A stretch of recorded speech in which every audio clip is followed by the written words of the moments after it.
اعوذ باللہ من الشیطان الرجیم بسم اللہ الرحمن الرحیم کلا ان کتاب الفجار لفی سجین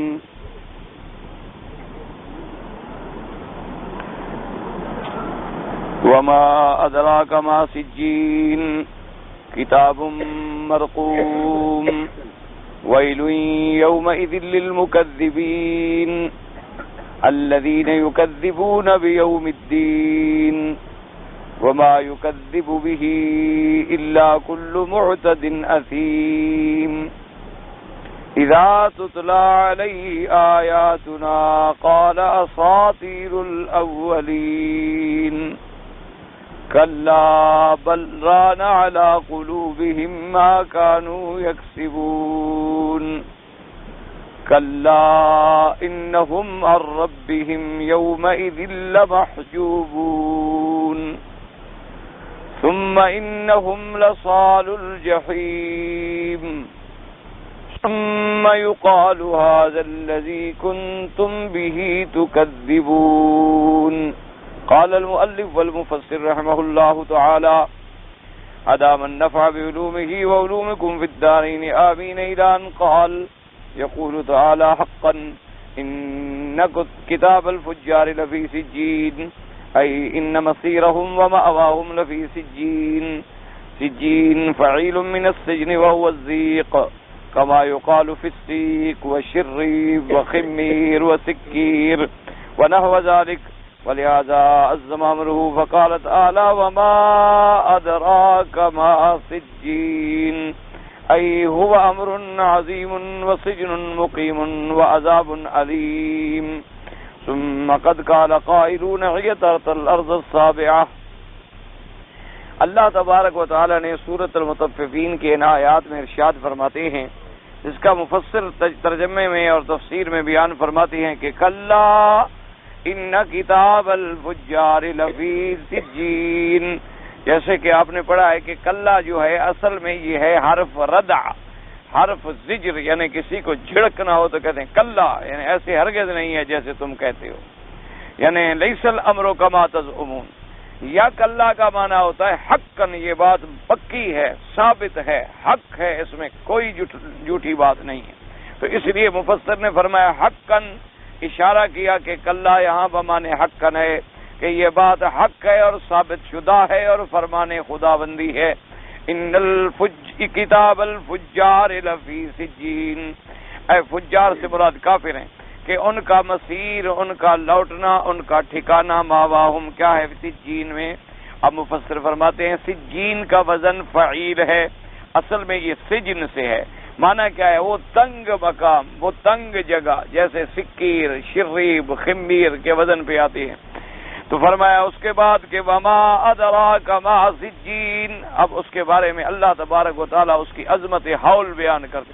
ایک تو عظمت ہوتی ہے نا کہ شان کی، جیسے جنت کی وسعت، جنت کی مدارج اور جنت کے درجات، اور ایک عظمت ہوتا ہے اس کی شدت عذاب کے بارے میں کہ وہ کیسی جگہ ہوگی سجین.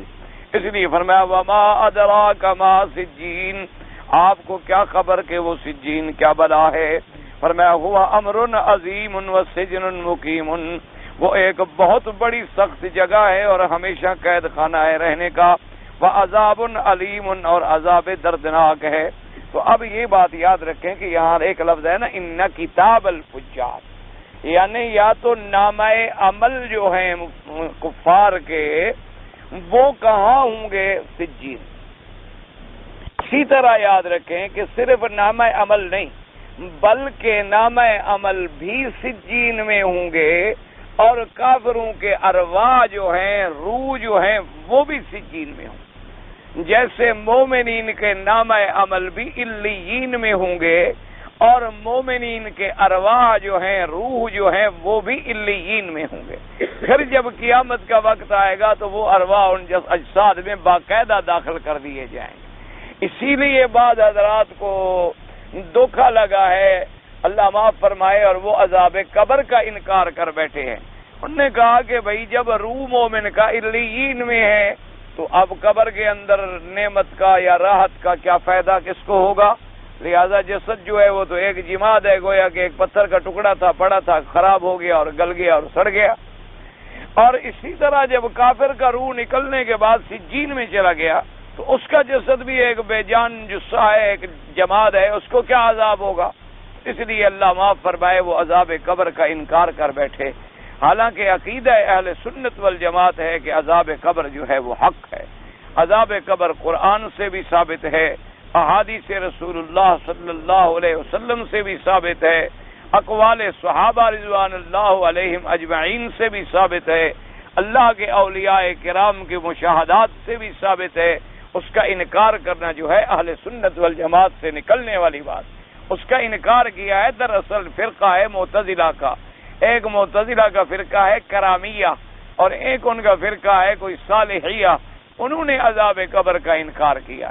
اور ہمارے بعض اہل سنت بھی اللہ معاف کرے ان کے دلائل پڑھتے ہیں، ان کی کتابیں پڑھتے ہیں اور وہ بھی ان سے متاثر ہو کے انکار کر بیٹھتے ہیں، حالانکہ انکار کرنے کی کوئی وجہ نہیں ہے۔ ایک اصولی بات یاد رکھو کہ مومن کا روح علیین میں ہو اور اس کا تعلق اس جسد سے بھی ہو تو اللہ کے لیے کیا مشکل ہے؟ کافر کا روح جو ہے وہ سجین میں ہو اور جسد کے ساتھ بھی اس کا ایک گنا اللہ تعلق قائم کر دیں تو اس میں کیا مشکل ہے؟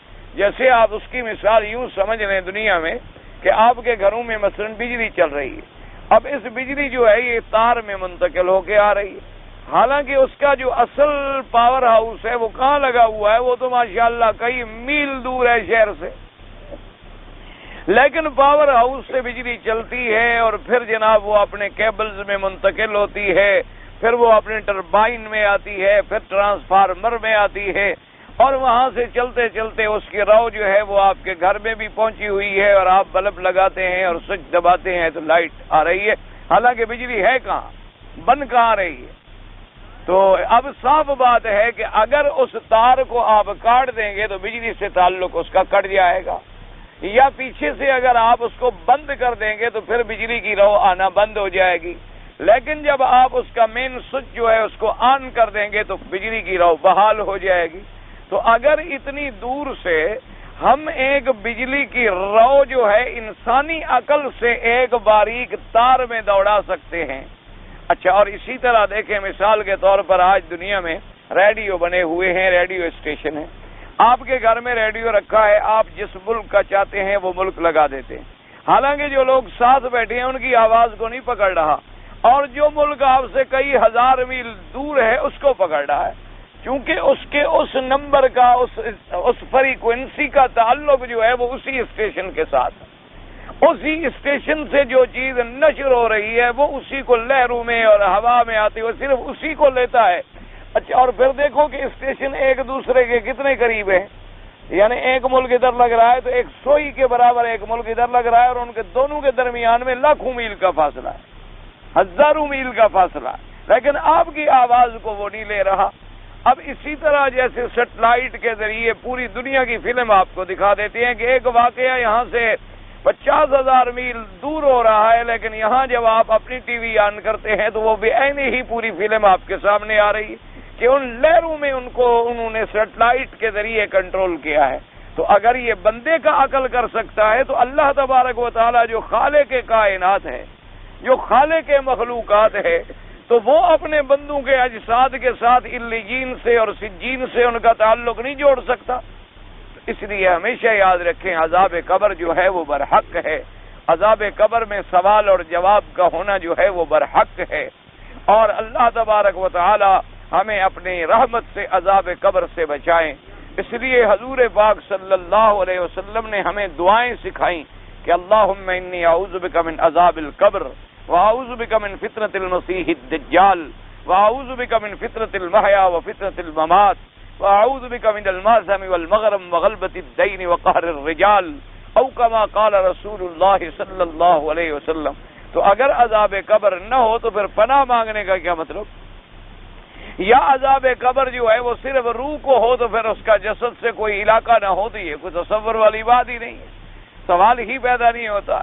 اس لیے بہرحال اچھا اب وہ آدمی مر گیا ہے چاہے کہیں ہے، اس کا تعلق اللہ وہیں جوڑ دیتے اور اس کو وہی عذاب ہو رہا ہے، وہ عذاب ہمیں نظر نہیں آتا کہ عالم غیب ہے، وہ عالم برزخ ہے، اس لیے ہمیں نظر نہیں آتا۔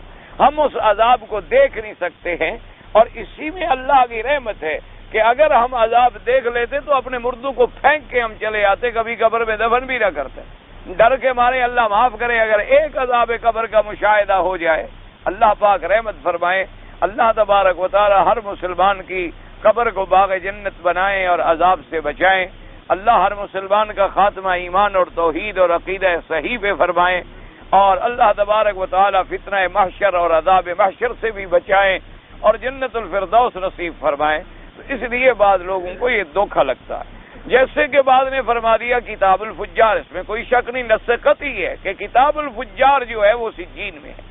اچھا، اب کتاب الفجار سے بھی بات یاد رکھیں، یا تو بے عین ہی تمام صحائف اعمال جو کافروں کے لکھے گئے جب مر گیا تو اس پر مہر لگا دی گئی اور سجین میں ان کو دخل کر دیا گیا، جیسے کہ یہاں آپ دیکھتے ہیں نا جی کہ بڑے بڑے جو دفاتر ہوتے ہیں ان کے باقاعدہ بہت بڑے بڑے مستودعات ہوتے ہیں جہاں فائلیں محفوظ کر دی جاتی ہیں، جہاں جا کر فائلوں کو رکھ دیا جاتا ہے، اور ریکارڈ، اس کو آپ ریکارڈ کا سٹور بھی کہہ سکتے ہیں، کچھ بھی کہہ سکتے ہیں۔ تو اب کافروں کا سٹور جو ہے وہ سجین میں ہے اور مومنین کا جو ہے وہ علیین میں ہے۔ اور بعض علماء نے فرمایا کہ ان کے صحائف اعمال بھی وہ باقاعدہ اس کتاب میں نقل کیے جاتے ہیں جو کتاب سجین میں ہے، یعنی ایک تو صحائف اعمال روزانہ کی فائل بن رہی ہے، پھر فائل کو اصل رجسٹر میں چڑھا دیا جاتا ہے، اور کافروں کا جو ہے وہ سجین میں ہے اور مومنوں کا جو ہے وہ علیین میں۔ اس کی مثال یوں سمجھ لے کہ ایک آپ کا روکڑ کھاتا ہوتا ہے نا جی، جو دنیا میں روزانہ آپ کام کرتے ہیں تو آپ کی ڈیلی کیش بک ہوتی ہے کہ روزانہ کی آپ نے آمد اور خرچ لکھا، پھر اس کو آپ اپنی جرنل کیش بک میں نقل کر دیتے ہیں، اس سے پھر مہینے کا جمع کر کے پھر سالانہ آپ اپنا بجٹ بناتے ہیں۔ تو اسی طرح اعمال جو ہیں وہ صحائف میں لکھے جاتے ہیں، پھر وہاں محفوظ کیے جاتے ہیں اور ان کو لپیٹ کے مہر لگا کے محفوظ کر دیا جاتا ہے، اور قیامت کے اندر وہ سارے نامہ اعمال جو ہے مومن کا مومن کو بھی لے گا اور کافر کا کافر کو ملے گا۔ اس لیے فرمایا کہ وما ادراک ما سجین، وہ ایک بہت بڑا تنگ جگہ ہے۔ تنگ کا معنی یہ نہیں ہوتا کہ چھوٹی سی جگہ ہے تو سارے کافر کیسے آئیں گے، تنگ کا معنی یہ ہے کہ جیسے جیل اب کتنی بڑی ہوتی ہے، لیکن اندر مجرمین کے لیے پھر چھوٹی چھوٹی کوٹھیاں اور چھوٹے چھوٹے جگہیں، اور چکی ہے، یہ کوٹھی ہے، یہ پھانسی والے کی ہے، یہ سخت قسم کے مجرم کی ہے، یہ درمیانے مجرم کی ہے، یہ معمولی مجرم کی ہے، یہ اتفاقی مجرم کی ہے، یہ کچے مجرم کی ہے، یہ پکے مجرم کی ہے۔ تو اسی طرح پھر جہنم کے اندر بھی وہ تقسیم ہوگی ان کے اعمال کفر کے مطابق اور ان کے اعمال اور ان کے جرائم کے مطابق۔ اس لیے فرمایا وما ادراک ما سجین۔ اب یہ سجین ہے کہاں؟ تو مفسر نے فرمایا رحمہ اللہ تعالی علیہم کہ یہ آساتوں زمین کے نیچے ہے، کیونکہ تمام کائنات کا مالک اللہ تبارک و تعالی ہے۔ لہ ما فی السماوات وما فی الارض وما بینہما وما تحت الثری۔ اللہ پاک آسمانوں کا، زمینوں کا، اور جو کچھ آسمانوں اور زمینوں کے درمیان ہے، اور فرمایا وما تحت الثری، جو ساتویں زمین کے نیچے گیلی مٹی ہے وہ بھی میرے ملک میں ہے، اور اس کے نیچے جو ہے وہ بھی میرے ملک میں ہے۔ تو وہاں بھی معلوم ہوا کہ تحت الثری جو ہے وہاں بھی کچھ ہے۔ اس لیے مفسرین کرام نے فرمایا کہ سجین جو ہے وہ ارض سابعہ، سات زمینوں کے نیچے ہے، جیسے کہ علیین جو ہے وہ 7 آسمانوں کے اوپر ہے اور اللہ کے عرش کے نیچے ہے۔ اس لیے فرماتے ہیں وقت تقدم فی حدیث البراء ابن عازب فی حدیثہ الطویل یقول اللہ عز وجل فی روح الکافر اکتبوا کتابہ فی سجین وسجین یتات اللفظ السابعہ وقیل صخرۃ تحت السماء سابعۃ خضراء وقیل بئر فی جہنم۔ اب مفسر فرماتا ہے کہ جیسے حضرت براء ابن عازب رضی اللہ تعالیٰ عنہ کی طویل حدیث مبارک میں آیا، اللہ تبارک و تعالیٰ فرماتے ہیں کافر کے روح کے بارے میں کہ اس کی کتاب جو ہے لکھو سجین میں، اور سجین جو ہے وہ 7ویں زمین کے نیچے ہے۔ بعد نے فرمایا کہ 7ویں زمین کے نیچے ایک پتھر ہے اور اس پتھر کے نیچے ہے۔ بعد نے کہا کہ تحت السابعۃ خضراء، 7ویں زمین کے نیچے پھر ایک سبزی ہے۔ بعد نے فرمایا قیل بئر فی جہنم، سجین جہنم کے اندر ایک کنواں ہے، اسی کے اندر یہ سب چیزیں محفوظ کی جائیں گی۔ وقد روى ابن جریر فی ذلک حدیثا غریبا منکرا لا یصح، حتیٰ کہ ابن جریر رحمۃ اللہ علیہ نے بھی ایک روایت نقل کی ہے لیکن وہ روایت منکر ہے، صحت کے درجے کو نہیں پہنچی۔ فقال حدثنا عيسى بن وهب الواسطي قال حدثنا مسعود بن موسى بن مسكان الواسطي قال حدثنا نصر بن خزيمة الواسطي عن شعيب بن صفوان عن محمد بن كعب القرظي عن ابي هريرة رضی اللہ تعالی عنہ عن النبی صلی اللہ علیہ وسلم قال الفلق جب فی جہنم مغطى واما سجین ومفتوح. انہوں نے فرمایا کہ قل اعوذ برب الفلق. تو فرمایا فلک کیا ہے؟ فرمایا کہ ایک کنواں ہے جہنم میں جو جس کے اوپر غطا یعنی بند کیا گیا. اما سجین، سجین جو ہے وہ کھلا ہوا ہے. والصحیح ان سجینا ماخوذ من السجن وهو الضيق فإن المخلوقات كلما تسافل منها ذاقا وكلما تعالى منها اتسعا فإن الأفلاك السبعة كل واحد منها أوسع وأعلى من الذي دونه وكذلك الأرضون كل واحدة أوسع من الذي دونها حتى ينتهي السفول المترك والمحل الأضيق إلى المرزق والبركة في وسط الأرض السابعة. ولما كان مسير الفجار إلى جهنم وهي أسفل الصافلين كما قال تبارك وتعالى ثم رددناه أسفل الصافلين إلا الذين آمنوا وعملوا الصالحات. وقال هاهنا كلا إن كتاب الفجار لفي سجين وما أدراك ما سجين وهو يجمع الزيق والسفول كما قال تعالى وإذا ألقوا منها مكانا ضيقا مقرنين دعوا هنالك ثبورا. اب مفسر فرماتا ہے یاد رکھو کہ صحیح بات اس میں یہ ہے کہ لفظ سجین جو ہے یہ ماخوذ ہے سجن سے. اللہ ہر مسلمان کو بچائے. اور سجن کا معنی کیا ہوتا ہے؟ تنگی. سجن کا معنی ضیق. اور یہ قاعدہ ہے کہ جب مخلوق جوں جوں نیچے جائے گی تو وہ تنگ ہوگا اور جوں جوں اوپر آئے گی تو وہ کھلا ہوگا. کیا معنی؟ یوں سمجھیں کہ اللہ تبارک و تعالی نے آسمان بنائے. اب پہلا آسمان ہے. اب دوسرا جو ہے لازمی بات ہے کہ وہ پہلے سے بڑا ہے اور تیسرا جو ہے وہ اس سے بڑا ہے اور چوتھا جو ہے وہ اس سے بڑا ہے. پانچواں جو ہے وہ اس سے بڑا ہے. چھٹا جو ہے وہ اس سے بڑا ہے اور ساتواں جو ہے وہ اس سے بڑا ہے. اور پھر کرسی جو ہے وہ تمام آسمانوں سے بڑی ہے. جیسے کہ حضور پاک صلی اللہ علیہ وسلم نے فرمایا، میرے آقا نے فرمایا کہ اگر 7 آسمان اور 7 زمینیں بطور مثال ایسے پھیلا دی جائیں اور کرسی کے مقابلے میں ان کو لایا جائے تو آپ نے فرمایا یہ ایسے مثال ہوگی جیسے کہ آپ ایک کڑا لے کر ایک صحرا میں پھینک دیں تو پورے صحرا میں وہ کڑا کتنی جگہ روکے گا؟ تو یہ سارے آسمان کرسی کے مقابلے میں اتنی جگہ روکیں. تو کرسی کتنی وسیع کرسی السماوات والارض، وہ اتنی بڑی ہے کہ آسمانوں اور زمینوں سے بھی زیادہ وسعت والی. اور حضور پاک نے فرمایا کہ پھر کرسی جو ہے وہ اللہ کے عرش کے مقابلے پہ ایسے ہے کہ حلقۃ ملقات فی فلاۃ من الارض، کہ اگر پھر کرسی کو عرش کے سامنے لایا جائے تو وہ ایسے ہوگا جیسے ایک کڑا پڑا ہو زمین میں. تو اتنا اب تو اس لیے قاعدہ ہے کہ جو چیز اونچی ہوگی اس کی یوں مثال سمجھ لیں. مثلا آپ اپنا مکان بناتے ہیں تو نیچے جو ہے پہلی منزل، اس سے جب دوسری منزل پہ آئیں گے تو لازمی بات ہے وہ کچھ ذرا چوڑی ہو جائے گی. جب تیسری منزل پہ آئیں گے تو وہ اور بڑھ جائے گی. اس لیے دیکھا نہیں کہ پھر کاریگر باہر بڑھا لیتے ہیں، کمرے چوڑے ہو جاتے ہیں. تو جوں جوں اوپر جائیں گے آپ تو وسعت ہوتی جائے گی اور جوں جوں نیچے آپ آئیں گے تو تنگی ہوتی جائے گی. اب پہلی زمین جو ہے مثلا بڑی ہے، دوسری اس سے چھوٹی، تیسری اس سے چھوٹی، چوتھی اس سے چھوٹی، پانچویں اس سے چھوٹی، چھٹی اس سے چھوٹی، ساتویں اس سے چھوٹی، تو ساتویں تو تنگ ہو گئی نا. اسی لیے اسی کو کہا گیا زیق. زیق اور سجین کا لفظ آ گیا کہ چونکہ وہ 7ویں زمین میں جب جوں جوں زمینیں نیچے ہوتی چلی جائیں گی کلما تسافل تضایقا، جوں جوں نیچے چلے جائیں گے تو تنگی ہوتی چلی جائے گی اور جوں جوں اوپر آتے جائیں گے تو اتساع اور وسعت ہوتی چلی جائے گی. تو اب جو 7 زمینوں کے نیچے ہے تو اس میں تسافل بھی آ گیا اور ذیق بھی آ گیا. اس لیے اللہ تبارک و تعالی نے فرمایا جیسے کہ دوسری صورت میں ارشاد فرمایا تھا ثم رددناه اسفل سافلین الا الذین آمنوا وعملوا الصالحات. اور اسی طرح اللہ تبارک و تعالی نے فرمایا اذا القوا فیہا اذا القوا منها مکانا ضیقا مقرنین، جب ان کو پھینکا جائے گا شیطانوں کے ساتھ بندھے ہوئے تنگ مکان میں دعوا ہنالک ثبورا، وہاں کافر پھر واویلا کریں گے اور فریاد کریں گے، لیکن ان کی فریاد کا کوئی فائدہ نہیں ہوگا۔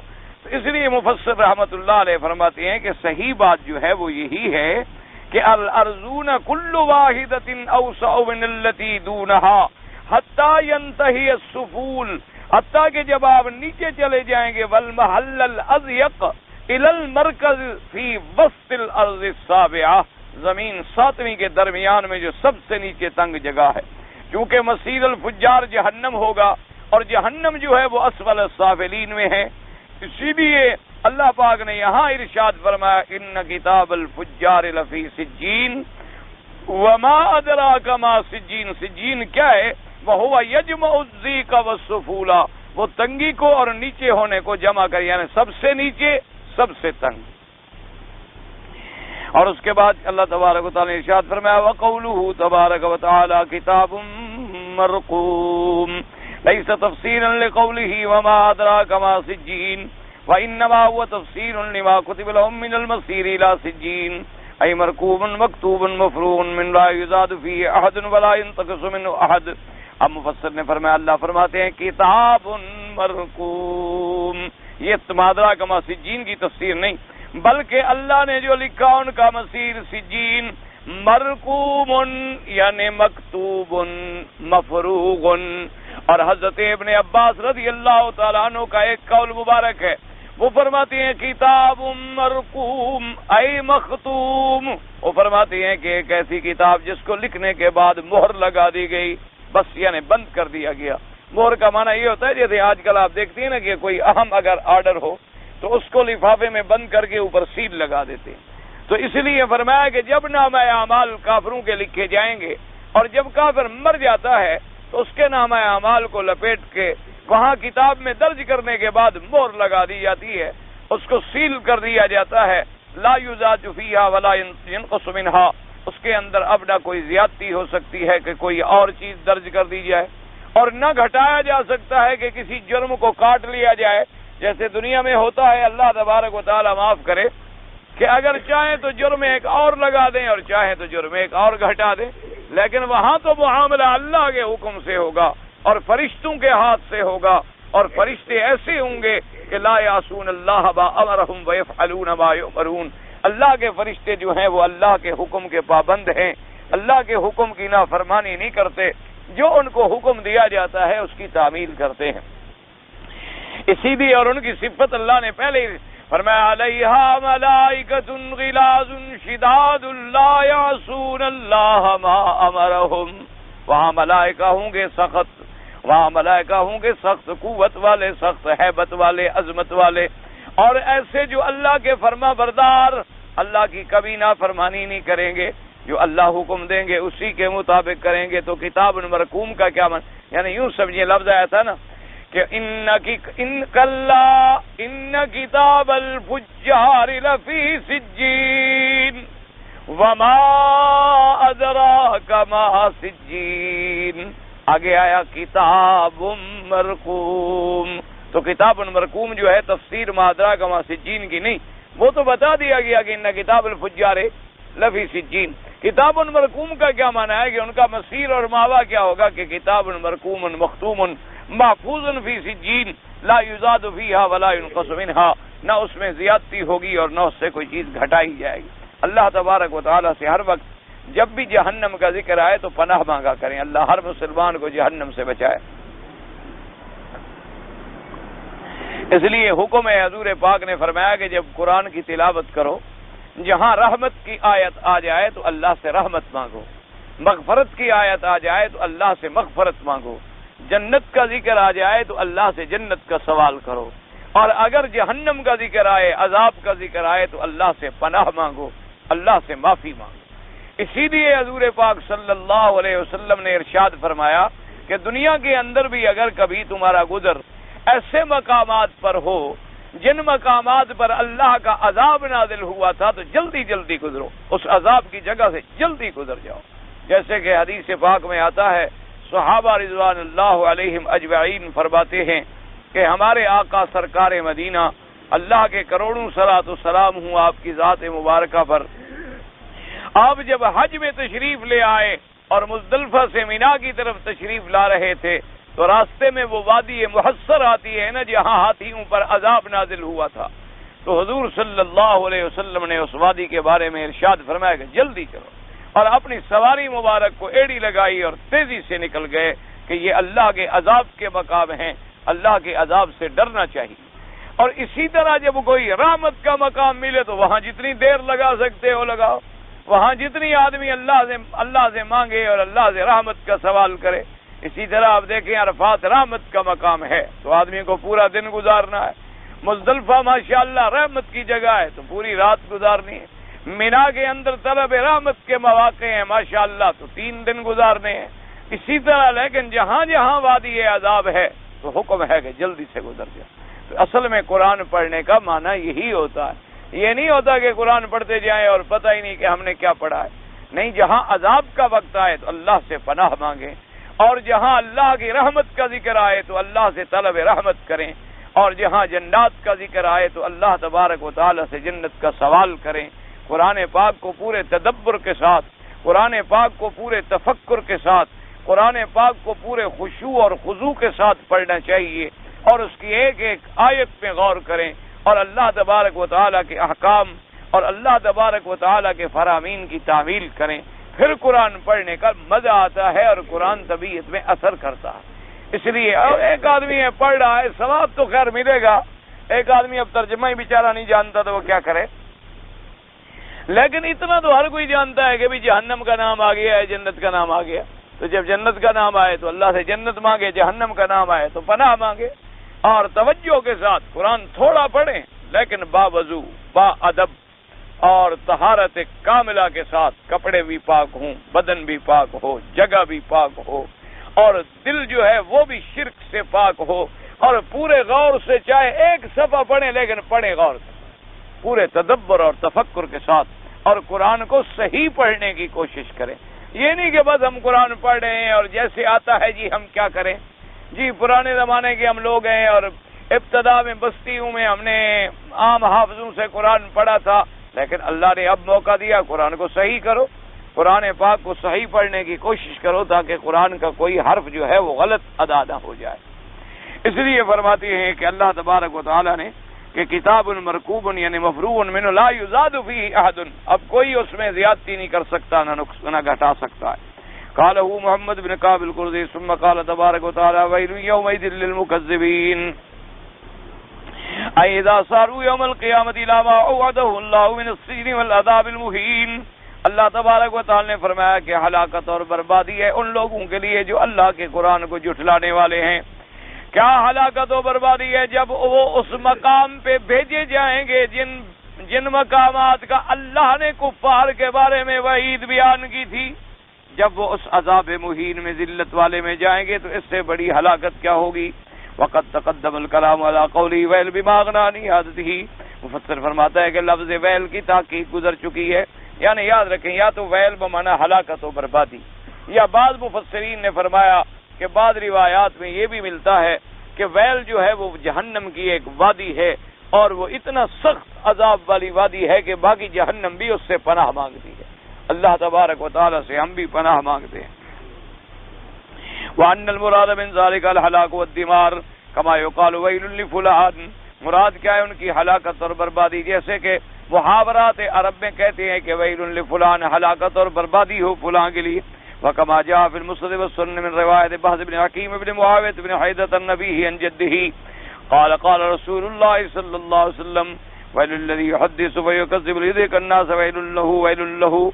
اب مفسر رحمت اللہ علیہ فرماتے ہیں کہ بعض روایات میں حضور پاک نے فرمایا کہ ہلاکت ہے ان لوگوں کے لیے الذی یحدث، جو لوگوں کو حدیث بیان کرے اور اس میں جھوٹ بولے تاکہ لوگوں کو میں ہنسا سکوں، یعنی جھوٹی باتیں بیان کرے، جھوٹے قصے بیان کرے، جھوٹے افسانے بیان کرے، جھوٹے لطائف بیان کرے تاکہ لوگ ہنسیں۔ حضور نے فرمایا ایسے آدمی کے لیے ہلاکت ہو اور بربادی ہو، ہلاکت ہو اور بربادی ہو، کہ دیکھو اپنے وقت کو بھی ضائع کر رہا ہے اور لوگوں کے وقت کو بھی ضائع کر رہا ہے۔ ہمارے ہاں تو نعوذ باللہ یہ ڈرامے وغیرہ یعنی یہ بڑی مقبول چیز ہوتی ہے، ہمارے ہاں یعنی ہنسانے کے لیے اور جھوٹے پھنسانے اور ڈرامے بنانے کے لیے اور جھوٹے قصے اور کہانیاں سنانے کے لیے باقاعدہ بڑے بڑے تجربہ کار اور فنکار قسم کے لوگ ہوتے ہیں، اور وہ جناب جھوٹ بول کے فرضی قصے بانیاں بنا کے لوگوں کو ہنسا رہے ہیں، اور لوگ خوش ہوتے ہیں جی آج بڑی تفریح ملی، آج ہمارے 2-3 گھنٹے جو تھے نا جی بڑے اچھے گزرے، ہنستے ہنستے ہم لوٹ پوٹ ہو گئے۔ اور ایسی باتوں کے لیے حضور نے فرمایا ان لوگوں کے لیے بربادی ہو اور ہلاکت ہو کہ جتنا وقت انہوں نے ہنسی میں اڑا دیا اتنی وقت جو تھا وہ اللہ کی یاد میں گزار دیتے، اتنی وقت جو تھا وہ اللہ تبارک و تعالیٰ کے قرآن میں، اللہ تبارک و تعالیٰ کے احکام میں۔ اسی لیے حضور نے فرمایا کہ یاد رکھو اگر کوئی اچھی بات زبان سے نہیں نکال سکتے ہو تو چپ رہو، یہ چپ رہنا بھی تمہارے لیے بہت بڑی رحمت ہے کہ تم اپنی انرجی کو ضائع نہیں کرتے، زبان سے کوئی جھوٹی بات نہیں نکالتے ہو۔ اللہ تبارک و تعالیٰ معاف فرمائے۔ اور ان لوگوں کا کیا عالم ہوگا اللہ بچائے کہ جو ممبر رسول پہ کھڑے ہو کے جھوٹی قصے سناتے ہیں لوگوں، جھوٹی باتیں سناتے ہیں لوگوں، ہنساتے ہیں اور رلاتے ہیں لوگوں، مصائب اور آلام سنا کے رلاتے ہیں، اور جھوٹے قصے اور کہانیاں سنا کے لوگوں کو ہنساتے ہیں، ان لوگوں کا قیامت میں کیا ٹھکانہ ہوگا، اللہ تبارک و تعالیٰ معاف فرمائے۔ اسی لیے حضور پاک نے ایک روایت مبارک میں آتا ہے، آپ نے فرمایا اپنے صحابہ سے کہ جو کچھ مجھے اللہ نے دکھایا ہے اگر تم دیکھتے تو تم زیادہ روتے اور ہنسنا چھوڑ دیتے، یعنی جو عذاب جہنم کا ملاحظہ کرایا گیا، جو امتوں پر عذاب ہوتے ہوئے دکھلائے گئے میرے آقا کو، تو فرمایا کہ آپ لوگ جو ہے پھر آپ ہنسنا بھول جاتے کہ ہنسنا کیا ہوتا ہے۔ اس لیے حضور پاک نے فرمایا، قرآن پاک میں بھی آتا ہے مسکراتے تھے لیکن حدود سے نکل جانا جو ہے یہ ہلاکت اور بربادی۔ یہ نہیں کہ آدمی ہنسے نہ، یا آدمی تبسم نہ کرے، یا آدمی کوئی کلمہ مذاق کا نہ کہے، ایسی مذاق کرنا جائز ہے جو شریعت میں مخالف نہ ہو، جو اللہ اور اللہ کے رسول کے احکام کے مخالف نہ ہو، لیکن ایسی مذاق کرنا جو اسلام اور شریعت کا مذاق اڑائے، جیسے بعض لوگ داڑیاں بنا کے مذاق کرتے ہیں، نقلی داڑیاں لگاتے ہیں اور مذاق بناتے ہیں، اور نعوذ باللہ پھر اس داڑھی کو یعنی اپنی کتابوں میں لکھا ہے کہ بھی ایک آدمی آیا اتنی لمبی داڑھی تھی گویا کہ اس نے قرارداد مقاصد لٹکائی ہوئی تھی، اور اس کو دنیا ادیب بھی کہتی ہے جو سنت محمد مصطفیٰ پہ طنز کرے، سنت محمد مصطفیٰ کا مذاق اڑائے۔ اللہ تبارک و تعالیٰ ایسی چیزوں سے پناہ عطا فرمائے۔ اللہ تبارک و تعالیٰ اور جناب داڑھی بن رہی ہے اور فرضی داڑھی ہے، پھر اس کی داڑھی نوچی جا رہی ہے، پھر اس کی داڑھی اتاری جا رہی ہے، پھر داڑھی کو نکالا جا رہا ہے۔ اللہ کے نبی کی سنت سے ایسی تضحیق کرنا کفر کا ذریعہ بن جاتا ہے۔ اللہ تبارک و تعالی ہر مسلمان کو محفوظ فرمائے۔ اللہ تبارک و تعالی ہمیں صحیح معنوں میں اتباع سنت نصیب فرمائے۔ ایک آدمی داڑھی نہیں رکھتا گناہگار ہے، وہ بھی سخت گناہگار ہے کہ حضور کی سنت مؤکدہ کو چھوڑا ہوا ہے، اور ایک آدمی نعوذ باللہ داڑھی کا مذاق اڑاتا ہے، داڑھی سے مذاق بناتا ہے، اعتراض کرتا ہے اور اس کو دنیا کے سامنے ٹھٹھا اور مخول بنا کے پیش کرتا ہے، اس کے کفر میں تو کوئی شک نہیں۔ جو حضور صلی اللہ علیہ وسلم کی سنت کا مذاق بنائے یا حضور صلی اللہ علیہ وسلم کی سنت کا اعتراض کرے، انکار کرے، اس کے کفر میں تو کوئی شبہ نہیں، تمام ائمہ کے نزدیک وہ کافر ہو جاتا ہے۔ اللہ تبارک و تعالی اگر کوئی ایسا آدمی ہے توبہ کرے، اللہ سے پناہ مانگے اور آئندہ کے لیے ایسی حرکات نہ کرے۔ اللہ مذاق کرنی ہے تو حضور بھی مذاق فرماتے تھے۔ حدیث پاک میں آیا ہے کہ ایک دفعہ حضرت علی رضی اللہ تعالی عنہ کھجوریں تناول فرما رہے تھے اور آپ کو آنکھوں میں بھی تکلیف تھی، آپ کی ایک آنکھ جو تھی وہ سخت سرخ تھی اور تکلیف تھی، تو حضور نے فرمایا حضرت علی سے کہ عجیب آدمی ہو، پہلے تمہاری آنکھوں میں تکلیف ہے اور پھر تم گرم گرم کھجوریں کھا رہے ہو۔ اس نے کہا حضور میری آنکھ اس میں تکلیف ہے، میں کھا ادھر سے رہا ہوں، ایک مزاح تھی، تو حضور صلی اللہ علیہ وسلم مسکرا دیے، تو یہ بھی ایک مزاح تھی۔ اسی طرح حدیث پاک میں آتا ہے حضور صلی اللہ علیہ وسلم تمام صحابہ کھجوریں مبارک تناول فرما رہے تھے تو حضور چپکے سے اپنی گٹھلی بھی حضرت علی کے آگے رکھ دیتے۔ جب کھجوریں ختم ہو گئیں تو آپ نے فرمایا صحابہ سے کہ دیکھو ہم نے ایک ایک دانہ کھایا ہے اور علی نے دو دو کھائے، دیکھو اس کی گٹھلیاں ہم سے زیادہ ہیں، یہ ڈبل کھاتا رہا ہے۔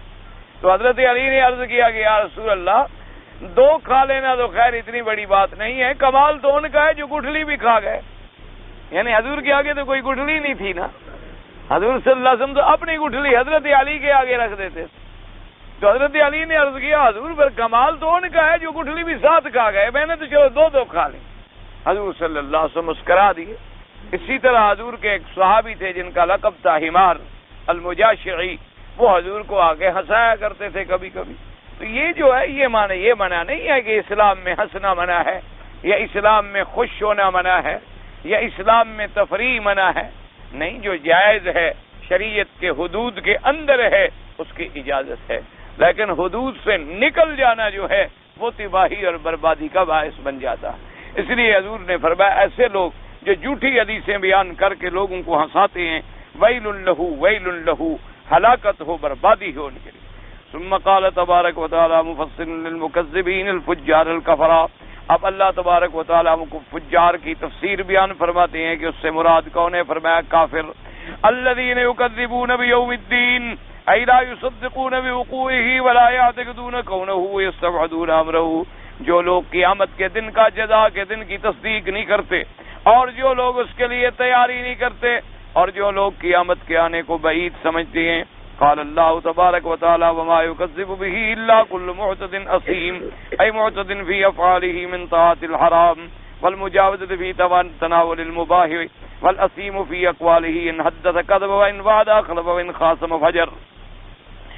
آپ نے فرمایا اور نہیں تکذیب کرتا مگر کون؟ معتد اثیم۔ معتد کا معنی یعنی اپنے افعال میں تجاوز کرنے والا، کہ حلال سے نکل کر حرام میں جانے والا، اور تناول کرنے والا، مباح سے تجاوز کرنے والا۔ اثیم کا کیا معنی؟ گناہگار، تو وہ تجاوز ہے افعال میں اور یہ گناہ ہے اقوال میں۔ کیا معنی؟ ان حدث کذبا، اگر کوئی بیان کرتا ہے تو جھوٹ کہتا ہے، وَإِن وَعَدَ أَخْلَفَ، وعدہ کرتا ہے تو جھوٹا کرتا ہے، وَإِن خَاصَمَ فَجَرَ، اگر کسی سے جھگڑا ہو تو بری بری گندی باتیں منہ سے نکالتا ہے۔ اس لیے حدیث پاک میں آتا ہے، یاد رکھیں یہ تین منافقوں کی علامات ہیں۔ حضور نے فرمایا کہ جو آدمی جھوٹی باتیں کرے تو سمجھو منافق، اور جو آدمی وعدہ کر کے خلاف کرے تو یہ بھی نفاق کی علامت۔ اور فرمایا جو آدمی کسی سے جھگڑا ہو جائے تو ماں بہن ہو، گالی گلوچ اور گندی باتیں منہ سے نکالے تو یہ بھی نفاق کی علامت ہے۔ اللہ تبارک و تعالی ان چیزوں سے ہمیں محفوظ رکھے۔ اسی طرح حضور پاک نے فرمایا کہ المومن لا یکون لعانا، کہ وہ تو مومن کی صفت ہی نہیں ہے کہ مومن ہر کسی پہ لانتے میں وہ لانتی اور وہ لانتی اور وہ لانتی، مومن کی صفت ہی نہیں۔ اسی طرح فرمایا المومن لا یکون فاحشا ولا متفحشا ولا بذی، آپ نے فرمایا مومن کبھی ایسا نہیں ہوتا کہ اس کی زبان سے فحش کلام نکلے، یا وہ فحش گو ہو، یا وہ ایسے گری پڑی ہوئی بات کہے، لوگوں سے بات کرے تو گالی سے بات کرے، لوگوں سے بات کرے تو گندے کلمات منہ سے نکالے۔ یاد رکھو اللہ تبارک و تعالی نے جو زبان دی ہے اس کی حفاظت کرے۔ میرے آقا کا فرمان ہے، میرے مدنی پاک کا حبیب کبریا صلی اللہ علیہ وعلی آلہ واصحابہ وسلم کا فرمان ہے، آپ نے فرمایا دو چیزوں کی ضمانت مجھے دے دو، تمہاری جنت کا محمد عربی ذمہ دار ہے۔ صحابہ نے پوچھا حضور وہ کون سی دو چیزیں ہیں؟ فرمایا ایک جو زبان ہے اور ایک تمہاری شرمگاہ ہے، ان دو چیزوں کی تم ضمانت دے دو کہ میں حرام میں اور غلط استعمال نہیں کروں گا تو تمہاری جنت کا ذمہ دار محمد مصطفیٰ صلی اللہ علیہ وعلی آلہ واصحابہ وسلم تسلیما کثیرا کثیرا۔ تو اب اللہ معاف فرمائے، اللہ معاف فرمائے، اللہ معاف فرمائے، یعنی سب سے زیادہ غلط استعمال ہوتا ہی ان دو چیزوں کا، اسی کے اندر تو لوگ تباہ اور برباد ہو گئے، یا زبان کی چاشنی ہے یا گناہ کی لذت، اسی کے اندر تو برباد ہوئے ہیں اور اسی کے اندر تباہ ہوئے ہیں اور اسی کے اندر ہلاک ہوئے ہیں۔ اسی لیے حضور نے فرمایا کہ من یضمن لی، کون ہے جو مجھے ان دو چیزوں کی ضمانت دے؟ اور یہ اصحابہ تھے رضوان اللہ علیہم اجمعین، اللہ ان پہ اپنی کروڑوں رحمتیں نازل فرمائے کہ صحابہ رضوان اللہ علیہم اجمعین نے جو بات سنی اپنے پاک مدنی محمد مصطفیٰ سے، پھر اس پر ایسے جم گئے نا جی، سوال پیدا نہیں ہوتا کہ پھر زبان غلط ہلی ہو یا کبھی نعوذ باللہ گناہ کی طرف رغبت ہو۔ لاکھوں صحابہ میں کوئی ایک آدمی اس سے بھی کبھی گناہ ہوا ہے تو روتے روتے زندگی گزر گئی، توبہ کرتے کرتے زندگی گزر گئی، اپنی جان کو زندگی کے اندر گلا ڈالا۔ ایک ہم ہیں کہ رات کو بیٹھیں گے محفل میں تو 2-2 3-3 گھنٹے تو مسلمان گپیں لگاتا ہے، 2-2 3-3 گھنٹے بیٹھا ہوا ایسے گپیں ہانک رہا، اور نتیجہ کچھ نہیں، ایسے 4 دوست جمع ہو جائیں گے، دنیا جہان کے جھوٹ جو ہیں وہ اسی مجلس میں بولیں، انا للہ و انا الیہ راجعون۔ اور صبح نماز کے لیے جی رات کو لیٹ سوتے ہیں اور نیند نہیں کھلتی، دعا کریں، نماز کے لیے ہم دعا کریں، بکواس کے لیے خود تکڑے، نماز پڑھنے کے لیے دعا کرواتے ہیں بیچارے، روٹی کھانے کے لیے کبھی دعا نہیں کروائی، اپنے اوقات کو ضائع کرنے کے لیے کبھی فکر نہیں کیا۔ اللہ کے بندے اگر اپنے اوقات کی آدمی پابندی کر لے تو اس جیسی کامیاب زندگی دنیا میں کسی میں، یعنی حضور کے فرمان پہ آ جائیں۔ حضور پاک نے فرمایا کہ عشاء کی نماز کے بعد بغیر ضرورت کے بات نہ کرو۔ ہاں ایک آدمی بیوی سے بات کرتا ہے، جائز ہے، کسی آدمی کا درس ہے، تدریس ہے، تبلیغ ہے، دین ہے، قرآن ہے، مطالعہ ہے، یہ تو دینی بات ہے، اس کی اجازت ہے، ورنہ فرمایا کہ عشاء کی نماز کے بعد جلدی سے لیٹ جاؤ۔ اب آپ خود ایمان سے کہیں، اگر ہم عشاء کی نماز کے بعد کھانا کھا کر جلدی سے لیٹ جائیں، 10 بجے سے لیٹ جائیں، تو 4 بجے تہجد کے لیے اٹھنا کوئی مشکل؟ سب کی 6 گھنٹے نیند پوری ہو چکی ہو، بڑے آرام سے 6 گھنٹے سو گیا ہے، 4 بجے اٹھے گا، تہجد پڑھے گا، حرم آئے گا، جماعت سے نماز صبح ادا کرے گا، طواف کرے گا، آرام سے ماشاءاللہ اشراق پڑھے گا، اپنے گھر میں جائے گا، ناشتہ کرے گا، غسل کرے گا، تیار ہو کے اپنی ڈیوٹی پہ چلا جائے گا، سارا دن خوشی میں اور نشاط میں اور فرحت میں گزر۔ اور اس کے مقابلے پہ آپ دیکھیں کہ 2 بجے رات تک آدمی بیٹھا ہوا جاگ رہا ہے اور 2 بجے سو گیا ہے، فجر کی نماز بھی ختم، اٹھے گا تو پورے بدن پر لعنت ہوگی، اٹھے گا تو چہرے پر لعنت کے اثرات ہوں گے، شیطان کے اس سلانے کے اثرات ہوں گے۔ اب جناب کبھی بیوی سے لڑے گا، کبھی بچے سے لڑے گا، کبھی ڈرائیور سے لڑے گا، کبھی اپنی موٹر سے لڑے گا، کبھی اپنے دروازے اور چابی سے لڑے گا، چابی کہیں ہوگی، پگڑی کہیں ہوگی، جوتا کہیں پڑا ہوگا، بھاگتے دوڑتے پہنے گا، پھر آئے گا دفتر میں تو نوکر سے لڑے گا، پھر کام والے جو آئیں گے ان سے لڑے گا، سارا دن اسی طرح لڑتے لڑتے گزر جائے۔ انا للہ و انا الیہ راجعون۔ وجہ کیا ہے کہ رات کو سکون جب نہیں ملا تو انسان ہے، کوئی لوہے کی مشین تو ہے نہیں، آخر کوئی اسٹیل کا بنا ہوا پرزا تو نہیں ہے، انسان ہے، اس کے اندر اللہ نے دل رکھا ہے، دماغ رکھے ہیں، اعصاب رکھے ہیں، عروق رکھے ہیں، اس کے اندر کیفیات ہیں، اس کے احوال ہیں، اسے آرام چاہیے، سکون چاہیے۔ اب آپ شریعت کے مطابق زندگی گزار لیں۔ اچھا، شریعت کے اندر حضور نے ہمیشہ سادہ روٹی کھائی، یعنی ایسا آٹا، یعنی ایسی گندم جس میں جو بھی ساتھ ہوتے تھے، کبھی صاف نہیں کی گئی، وہ ملی ہوئی باقاعدہ آٹا پیسا جاتا تھا، جو اور گندم کا ملا ہوا، اور سادہ روٹی تناول فرمائی۔ اب آپ یعنی تجربہ کر لیں، آپ سادہ روٹی کھائیں، گھی وغیرہ سے پرہیز کریں، کوئی بیماری قریب بھی نہیں ہے۔ آپ دیکھ لیں، اب ساری دنیا کے ڈاکٹر یہی کہتے ہیں جی گھی سے بچو، فیٹ سے بچو، چربیوں سے بچو، میٹھے سے بچو، اور جناب فلاں فلاں بلاؤں سے بچو۔ وہی بات جو اسلام 1400 سال پہلے ہمیں سکھلا دی۔ اب جو آدمی 5 دفعہ وضو کے وقت میں سواگ کرتا ہو، اس کے منہ میں کبھی گندگی رہ سکتی، اس کا منہ کبھی گندا رہ سکتا۔ جو آدمی 5 وقت ماشاءاللہ وضو کر کے نماز میں حاضر ہوتا ہو، اس کے بدن پر کبھی پلیدی اور ناپاکی رہ سکتی۔ جس نے 5 وقت اللہ کے دربار میں آنا ہے، کبھی اس کا کپڑا ناپاک رہ سکتا ہے؟ سوال ہی پیدا نہیں ہوتا۔ اور اس لیے ہمیشہ اسلام کے مطابق زندگی گزارو گے راحت و آرام ہے، اور اسلام کے خلاف زندگی گزارو گے عذاب ہی عذاب ہے، دنیا میں بھی عذاب ہے اور آخرت کا عذاب تو واضح ہے۔ اللہ تبارک و تعالیٰ سے دعا کرو اللہ ہمیں اتباع کتاب و سنت کی توفیق عطا فرمائے۔ حضور نے فرمایا کبھی کسی سے سوال نہ کیا کرو۔ اب دیکھو، حالانکہ ایک لفظ ہے، صحابی جب سن رہے تھے یہ حدیث مبارک تو اس نے کہا حضور میرا اللہ سے وعدہ ہے، واللہ الہ، آج کے بعد کسی سے سوال نہیں کروں گا۔ صحابی کہتے ہیں کہ ساری زندگی اگر میں گھوڑے پر بیٹھا تھا اور میرے ہاتھ سے لکڑی گر گئی، میں نے خود نیچے اتر کے اٹھائی ہے، سوال نہیں کیا، کہ اللہ کے نبی سے وعدہ کیا تھا کبھی سوال نہیں کروں گا، بس پھر کبھی سوال۔ یہ مقام تھا نا، ایسے تو نہیں سرٹیفکیٹ ملا رضی اللہ عنہم ورضوا عنہ، کہ جو حضور نے فرما دیا ہے بس فرما دیا، سوال ہی پیدا نہیں ہو۔ اس لیے جن لوگوں کو اللہ نے قرآن کی توفیق عطا فرما دی ہے، وہ آج ہی مجھے ایک دوست بتلا رہے تھے، حضرت قاری رحیم بخش صاحب رحمۃ اللہ علیہ کا، اور باقی قراء کرام کا کہ اپنے طلباء کو وہ فرماتے کہ رات کو بھی سونے کے وقت ایک رکوع قرآن شریف کا جو ہے 21 دفعہ اس کو پڑھ کے سو جاؤ. ایک رکوع کو 21 دفعہ پڑھنا ہے. تو فرماتے تھے کہ جو طالب اس پہ عمل کرتا تھا ساری زندگی پھر اس کو قرآن نہیں بھولا، ساری زندگی قرآن نہیں بھولا. یعنی طلباء جو قرآن حفظ کرنے والے ہوتے تھے. اور نظام ایسا ہوتا تھا جناب کہ عشاء کی نماز ختم اور ہر طالب اپنے بستر پہ پہنچ گیا، کیونکہ کھانا تو ان کو مغرب سے پہلے کھلا دیا جاتا ہے رات کا. بستر پہ پہنچ گیا، زبردستی بتی بند ہو گئی. استاد چکر لگا رہا ہے کہ کس کی آواز تو نہیں آتی، کوئی شرارت تو نہیں کر رہا کہ لوگوں کی نیند خراب ہو. سب طالب سو گئے. 4 بجے تہجد سے اٹھے، قرآن شروع.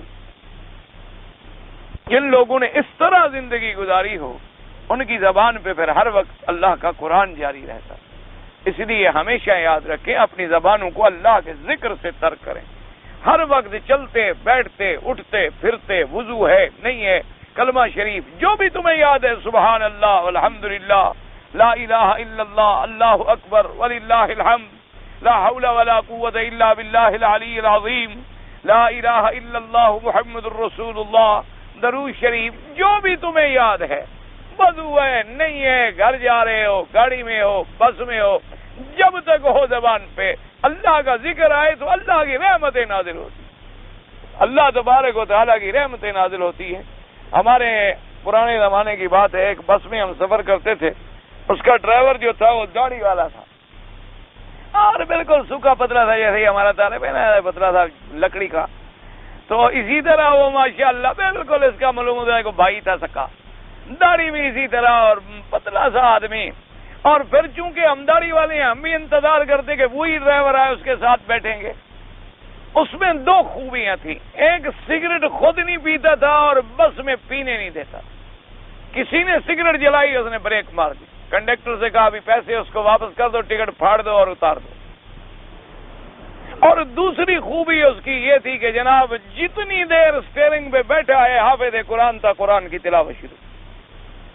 جتنی ہم نے اس کے ساتھ 3 گھنٹے 6 گھنٹے بس میں سفر کیا، 6 گھنٹے اس کی زبان نہیں بند ہوئی، قرآن پڑھا. اور میں نے اسے کہا بھی کہ اس نے کہا حضرت یہ اللہ کے قرآن کی برکت. اچھا، اور اتنا تیز رفتار آدمی تھا، اللہ معاف فرمائے، اللہ معاف فرمائے، اللہ ہدایت دے، پتہ نہیں زندہ ہے کہاں ہے خدا جانے. تو اتنا تیز رفتار تھا، اس کی گاڑی کا ہارن ہے، تمام گاڑیاں راستہ چھوڑ دیتی تھی. وہ کہتے پیچھے سے ہلاکو آ رہا ہے. بھائی گاڑی ایسی تھی نا بیچارے کی کوئی شکل وکل ملتی ہوگی تو لوگوں نے نام یاد پکا رکھا اس کا، سب راستہ چھوڑ دیتے کہ اس نے تو گاڑی نکالنی ہے، خام خواہ تنگ کیوں کریں. اتنی دیر لگی. اس نے کہا کہ قرآن کی برکت کا یہ عالم ہے کہ میری گاڑی کو کبھی ایسی لکیر بھی نہیں لگی. اس نے کہا جب سے گاڑی چلا رہا ہوں ایکسیڈنٹ تو بڑی بات ہے، کبھی لکیر بھی نہیں آئی. اس نے کہا حضرت کئی دفعہ کا واقعہ کہ ٹائراڈ نکل گیا، گاڑی کھڑی ہو. میری گاڑی کو اللہ نے حادثہ نہیں دیا، اور کوئی میرے پاس وظیفہ تھوڑا ہے، حافظ قرآن ہوں، قرآن پڑھتا رہتا. جہاں نماز کا وقت آیا، اب چاہے کمشنر اندر بیٹھا ہو، بریک لگ جائے گی، سب اترو جماعت کرو. جو نہیں پڑھتا نہ پڑھے، وہ اتر جاتا اپنی جماعت کرتا بیچارہ. اور قرآن اور سگریٹ نہیں پینے، صرف ان چیزوں کی احتیاط سے. اچھا، اور ساری دنیا اس کا انتظار کرتی، اس کی بس میں جگہ نہیں ملتی تھی، ہر شریف آدمی کھڑا ہوتا تھا، وہ آئے گا تو اس کی گاڑی میں جائے. خدا کی قدرت یہ ہے، پیسے بھی زیادہ کماتا تھا اور اطمینان سے زندگی بھی گزارتا تھا. اللہ تبارک و تعالی رحمت فرمائے. دعا کریں اللہ ہمیں ذکر اللہ کی توفیق، اللہ ہمیں ذکر کی توفیق عطا فرمائے. تو اسی لیے ایک دفعہ حضرت قاری فتح محمد صاحب رحمۃ اللہ علیہ، ان کے ساتھ کوئی آدمی عمرہ کر لینا جی ہم جیسا، تو ہمیشہ کے لیے توبہ کر لیتا تھا کہ بھی آئندہ حضرت کے ساتھ نہیں جائیں گے عمرے پر. کہ ان کا عمرہ ختم ہوتا تھا 4-5 گھنٹے میں. طواف کر رہے ہیں تو بس قرآن پڑھ رہے ہیں، اور ملتزم پہ کھڑے ہیں تو بس دعا، گھنٹے گھنٹے کی دعا ہو رہی ہے. صفا پہ کھڑے ہیں تو گھنٹہ گھنٹہ دعا ہو رہی ہے. ایک دفعہ دعا شروع کی عصر سے پہلے، عشاء کے بعد ختم ہوئی، یہ دعا ہو رہی ہے. تو اب کون ساتھ جائے؟ اور پھر کندھے پہ ہاتھ رکھ لیتے تھے، نابینا تھے تو آدمی، ہم جیسا آدمی گناہ گار تو گل جاتا تھا کہ کون برداشت کرے اتنا لمبا چوڑا عمرہ اور اتنی لمبی دعائیں. تو ایک آدمی آیا اور اس نے کہا کہ حضرت آپ تو بہت بڑے عالم ہیں، بزرگ ہیں، اللہ کے بندے ہیں، تو اللہ کے نبی کا فرمان ہے کہ آپ بھلے نفس کا علیہ کا حق ہو، نہ آپ کے نفس کا بھی تو آپ پر حق ہے، کچھ اس کو بھی تو آرام دیا کرو۔ کتنی پیاری بات کی۔ فرمایا اسی بدبخت کے لیے تو محنت کر رہا ہوں کہ قیامت میں آرام ملے، اسی کا حق تو ادا کر رہا ہوں، اسی کے لیے اتنی ساری محنتیں کر رہا ہوں نا کہ قبر میں اور حشر میں آرام ملے، تو اس کا حق نہیں ادا کر رہا ہوں، اسی کا تو حق ادا کر رہا ہوں، اسی کے لیے تو میں محنت کر رہا ہوں تاکہ اس کو آرام ملے گا قبر میں اور حشر میں، ورنہ فرمایا اتنی بڑی محنت کرنے کی کیا ضرورت۔ اس لیے ہمیشہ یاد کریں کہ اللہ کے ذکر کو زبان کی عادت بنا لیں، گالیوں کے بجائے جو تمہیں یاد ہے، کوئی پابندی نہیں، اللہ کا ذکر کرنا مقصود ہے، جو لفظ تمہیں یاد ہے، جو کلمہ مبارک تمہیں یاد ہے، جو کلمہ تمہیں یاد ہے، اسی کو چلتے پھرتے اٹھتے بیٹھتے پڑھتے رہو، کیونکہ حکم ہے یا ایھا الذین آمنوا اذکروا اللہ ذکرا کثیرا، کہ میرا ذکر کرو، بہت بہت ذکر کرو، یعنی ہر وقت اللہ کا ذکر کریں۔ اس لیے فرماتے ہیں کہ معتدن اسیم وہ ہوتا ہے، الاسیم فی اقوالہ ان حدث کذب، بیعت کرے تو جھوٹی کرے، وعدہ کرے تو جھوٹا کرے، جھگڑا کرے تو گالیاں بکے۔ وقوله تبارک وتعالی اذا تتلى علیہ آیاتنا قال اساطیر الاولین، اي اذا سمع كلام الله تعالى من الرسول يكذب به ويظن به ظن السوء فيعتقد انه مفتعل مجموع من كتب الاوائل كما قال تعالى واذا قيل لهم ماذا انزل ربكم قالوا اساطير الاولين وقالوا اساطير الاولين اكتتبها فهي تملى عليه بكرة واصيلا۔ اللہ نے فرمایا کہ اور اس کافر کی صفت کیا ہے کہ جب اللہ کا کلام سنتا ہے میرے پاک پیغمبر سے، یکذب به، اس کی تکذیب کرتا ہے اور برے برے اس سے گمان رکھتا ہے، اور نعوذ باللہ عقیدہ یہ رکھتا ہے کہ یہ پہلی کتابوں سے نقل کی ہوئی کوئی بات ہے، اس لیے کہتا ہے وَإِذَا قِيلَ لَهُم مَّاذَا أَنزَلَ رَبُّكُمْ، کہ اللہ نے کیا اتارا، کہتے ہیں قَالُوا أَسَاطِيرُ الْأَوَّلِينَ، کہ یہ اللہ کا کلام نہیں، یہ تو پرانی باتیں ہیں۔ اللہ نے فرمایا کہ جیسے اس آیت میں آتا ہے اور دوسرے مقام پہ وَقَالُوا أَسَاطِيرُ الْأَوَّلِينَ، کافر کہتے تھے کہ یہ اللہ کا قرآن نہیں بلکہ یہ پرانے لوگوں کی قصے کہانیاں ہیں، حضور پاک نے نقل کر رکھی ہیں اور صبح و شام ہمیں پڑھ کر سنا دیتے ہیں۔ قال اللہ تبارک و تعالی کلا بل ران علی قلوبہم ما كانوا یکسبون، ای لیس الامر کما زعموا ولا کما قالوا ان هذا القرآن اساطیر الاولین بل هو کلام اللہ ووحیہ وتنزیلہ علی رسولہ صلی اللہ علیہ وسلم وانما حجب قلوبهم من الایمان به ما علیہ من الرین الذي قد لبس قلوبهم من كثرة الذنوب والخطايا ولهذا قال تعالى كلا بل ران على قلوبهم ما كانوا يكسبون۔ اللہ پاک نے فرمایا کہ یہ کافر ایسی باتیں جو کرتی ہیں، ان کے پاس کوئی دلیل نہیں، کوئی ان کے پاس دلیل عقلی یا دلیل نقلی نہیں، بلکہ اس کی وجہ یہ ہے کہ ان کے دلوں پر کفر کا زنگ لگ چکا ہے، ان کے دلوں پر شرک کا زنگ لگ چکا ہے، ان کے دلوں پر تکذیب کی وجہ سے زنگ لگ چکا ہے۔ لیس الامر کما زعموا، ایسا ہرگز نہیں جیسے ان کا خیال اور گمان ہے، ولا کما قالوا، اور ایسا ہرگز نہیں جیسے وہ کہتے ہیں کہ یہ پرانے وقت کی قصے کہانیاں ہیں، بل ہوا کلام اللہ، یہ اللہ کا کلام ہے، اللہ کا وحی ہے، اللہ نے اتارا ہے اپنے پاک پیغمبر محمد مصطفیٰ صلی اللہ علیہ وسلم پر، لیکن ایمان اور ان کے درمیان میں ایک پردہ آ گیا ہے، ان کے دلوں کو کثرت گناہوں اور کثرت خطایا کی وجہ سے زنگ لگ چکا ہے۔ اللہ تبارک و تعالی معاف فرمائے، جب دلوں پہ کفر اور شرک کا زنگ لگ جاتا ہے، جب دلوں پر گناہوں اور ذنوب کا زنگ لگ جاتا ہے، اسی طرح یاد رکھو کہ جب گناہوں کا زنگ لگ جاتا ہے تو شرک کا زنگ کتنا بڑا ہوگا، شرک اور کفر کا زنگ کتنا بڑا ہوگا۔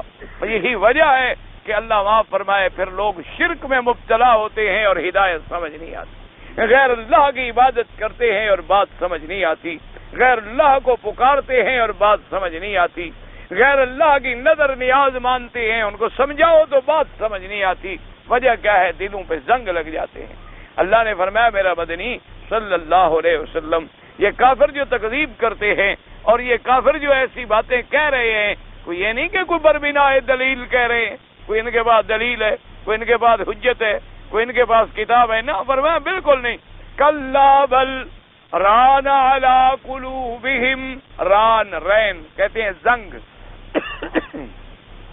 وجہ کیا ہے؟ فرمایا کثرت ذنوبہم وخطایاہم، ان کے گناہوں کی کثرت کی وجہ سے ان کی نافرمانیوں کی وجہ سے ان کے دلوں پر زنگ آ چکا ہے، اس لیے ان کو بات جو ہے سمجھ ہی نہیں آتی اور یہ بات صحیح کہتے بھی نہیں۔ پھر یہ فرماتے ہیں والرین یعتری قلوب الکافرین والغیم للابرار والغین للمقربین۔ اب مفسر فرماتے ہیں کہ یاد رکھو 3 لفظ ہیں، ایک ہے رینا، ایک ہے غیم، ایک ہے غین۔ فرمایا کہ رین جو ہے یہ کافروں کے دل پہ ہوتا ہے، اور غیم جو ہے مانا اللہ کے ابرار پہ اللہ کی رحمت کا سایہ ہوتا ہے۔ اور فرمایا والغین للمقربین، اور جو مقربین ہیں ان کا تو مرتبہ اور بلند ہے، ان کو اللہ تبارک و تعالیٰ اپنی رحمتوں کے اندر رکھ لیتے ہیں، وہ ہر وقت رحمتوں میں چھپے ہوتے ہیں۔ تو جیسے کافروں کے دل پہ زنگ لگ جاتا ہے، مومنوں پر اللہ کی رحمت کے سائے ہوتے ہیں، مومنوں پر اللہ تبارک و تعالیٰ کی رحمت سے بشارت ہوتی ہے۔ اللہ تبارک و تعالیٰ ان کو انشراح صدر عطا فرماتے ہیں، جیسے کہ قرآن نے فرمایا من یرد اللہ ان یہدیہ یشرح صدرہ للاسلام۔ اللہ پاک جس کو ہدایت دینا چاہتے ہیں اس کے سینے کو کھول دیتے ہیں اسلام کے لیے۔ ومن یرد ان یضلہ یجعل صدرہ ضیقا، اور فرمایا جس کو گمراہ کرنا چاہتے ہیں اس کے سینے کو تنگ کر دیتے ہیں، اس میں کوئی حق کی بات داخل نہیں ہوتی۔ دعا فرمائے اللہ ہمارے سینوں کو کھول دے، اللہ تبارک و تعالی ہمیں کفر اور شرک سے بچائے۔ کہتے ہیں جی ہمارے ملک میں ذمہ دارہ کام جو ہے عورتوں کے ساتھ مل جل کے ہوتا ہے، اور جنگل پر یا کنویں پر جہاں اس کا شوہر کام کرتا ہے، عورت اکیلے کھانا بھی لے کے جاتی ہے اور پردہ نہیں ہوتا، یہ سب چیزیں شریعت میں حرام ہیں، سب چیزیں حرام۔ اللہ نے عورت تمہیں اس لیے تو نہیں دی کہ وہ کھیتوں میں کام کرے، اللہ تبارک و تعالیٰ نے عورت کے لیے ایک ذمہ داری دی ہے، عورت اپنے گھر کی ذمہ داریوں کو سنبھالے۔ عورت کا مقام داخلی زندگی ہے اور مرد کا مقام خارجی زندگی ہے۔ تو جب تک داخلی اور خارجی معاملات تنظیم سے نہیں چلیں گے تو معاملات گڑبڑ ہو جائے گا۔ اور اسی طرح اب ایک عورت ہے اکیلے جناب روٹی لے کے 3 میل دور اپنے شوہر کو پہنچانے کے لیے جا رہی ہے، تو یہ ظلم ہے، اور بغیر پردہ، بغیر کسی کے اللہ معاف فرمائے راستے میں ہزاروں واقعات پیش آ سکتے ہیں، کیونکہ قاعدہ ہے کہ اگر بھیڑ اکیلی ہوگی تو بھیڑیا بھی تو کوئی پڑ سکتا۔ آپ اتنا سا گوشت لے کر تو نہیں جاتے، اس کو لپیٹتے ہیں اور کیس چڑھاتے ہیں اور چھپاتے ہیں کہ کہیں ایسا نہ ہو کہ کوئی درمیان میں پرندہ اچک لے، اور 6 فٹ کی لاش زندہ جو ہے اس کو بغیر لباس کے آپ پھینک دیتے ہیں۔ یہ بہت بڑا ظلم ہے، ناجائز ہے، حرام ہے۔ مرد اور عورتوں کا اکٹھے پڑھنا بھی ناجائز ہے، ان کا اکٹھے کام کرنا بھی ناجائز ہے۔ یہی وہ مخلوط تعلیم تو ہے جو تمہارے ملک میں اب اس مقام پہ آ گئی ہے کہ قدم قدم پر اللہ کے عذاب آ رہے ہیں۔ یہی تو وہ اریانی، اور دیکھو نا جی ایک نوجوان لڑکا ہے، نوجوان لڑکی ہے، کالج میں جب پہنچتے ہیں تو ماشاءاللہ عمر 20 سال سے تو اوپر ہو جاتی، 20 سال سے اوپر کی عمر کا لڑکا اور لڑکیاں اکٹھے بیٹھتے ہوں، اکٹھے پڑھتے ہوں، اکٹھے ایک کالج میں داخل ہوتے ہوں، اکٹھے باہر نکلتے ہوں، تو ماں سوا اس کے کتاب تھوڑی پڑھتے ہیں، وہاں تو صرف پھر معاشقے ہوتے ہیں یا کلاشنکوف چلتی، کیونکہ علم تھوڑا ہوتا ہے، وہاں سوال ہی پیدا نہیں ہوتا، وہاں تو عشق ہوتا ہے، رقابت ہوتی ہے، مقابلے ہوتے ہیں، عزتیں اچھالی جاتی ہیں، عصمتیں لوٹی جاتی ہیں، اساتذہ کی پگڑیاں اتار کے پاؤں میں ڈالی جاتی ہیں، اساتذہ کو مرغا بنا کے کھڑا کرتے ہیں۔ اللہ تبارک و تعالی معاف فرمائے، یہ سب چیزیں اسلام کے خلاف ہیں۔ جب تک ان چیزوں سے نہیں بچیں گے اللہ تبارک و تعالیٰ کے عذاب نہیں ٹل سکتے۔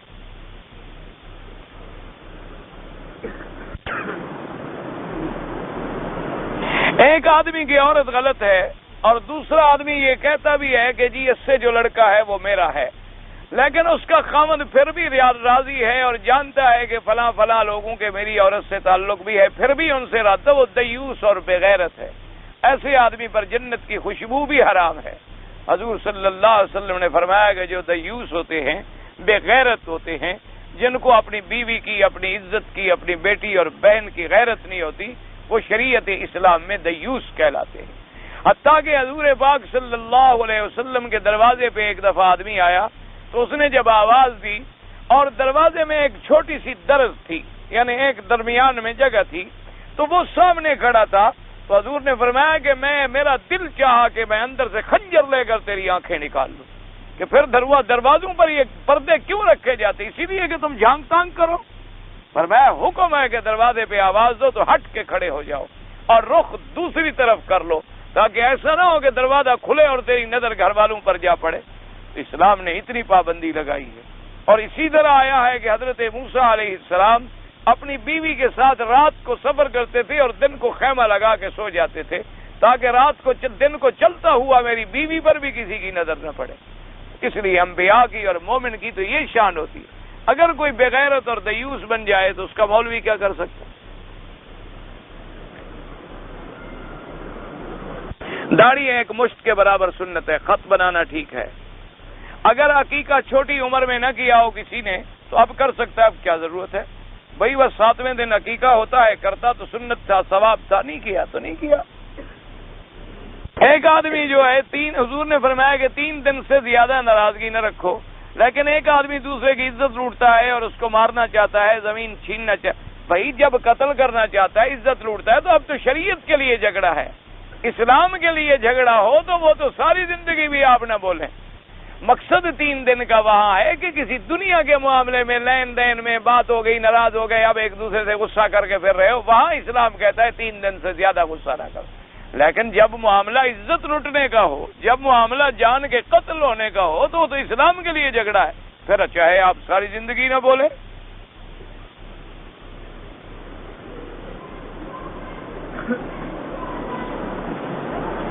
میں بیمار ہوں اور ایک آدمی نے کہا ہے کہ جنگلی کبوتر اگر میں استعمال کروں تو مجھے فائدہ ہوگا، تو حدود حرم میں شکار کر سکتا ہوں. یعنی ایک پہلے بیمار ہو پھر اور گناہ بھی کرنا چاہتے ہو. یعنی ایک پہلے بیمار ہے، اب دوسرا بیماری کا علاج اللہ کی نافرمانی سے ہوگا. حدود حرم میں شکار حرام ہے. جنگلی کبوتر باہر سے جا کر شکار کرو. کوئی حرم اتنی دور ہے کہ تم باہر نہیں جا سکتے، کو بڑا مشکل مسئلہ ہے. 3 میل کے بعد تو حرم ختم ہو جاتا ہے تنیم سے. پردہ طرف تو کوئی حرم نہیں ہے. عرفات جائیں تو حرم نہیں ہے. تو کون سا حرم؟ اتنا حدود لمبے ہیں کہ 500 میل کا ایریا ہے، آپ طے نہیں کر سکتے. اور جنگلی کبوتر باہر کے آئے ہوئے باقاعدہ بڑے بڑے سٹور میں بکتے ہیں، وہ خرید لو.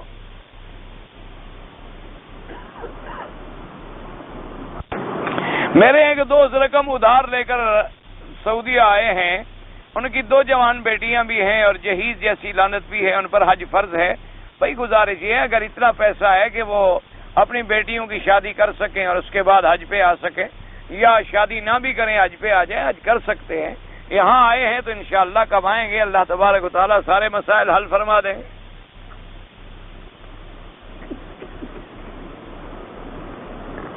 کہ میں 4 لڑکے ہیں اور 4 لڑکیاں، یہ مجھے آرام سے مل کر پوچھے، مجھے سمجھ نہیں آتا. 4 لڑکے ہیں، نمبر 1 کا رشتہ نمبر 2 سے، اور نمبر 2 کا نمبر 3 سے، نمبر 3 کا تو نمبر 4 سے. تو میں ایک نمبر ہی بھول گیا، تو مسئلہ تو حلال حرام کا ہے. عقیقے کا گوشت جو ہے گھر گھر بانٹ دینا چاہیے. غریبوں کو کھلاؤ، گھر گھر کیا بانٹنا ہے. اللہم صلی علی سیدنا محمد مبارک.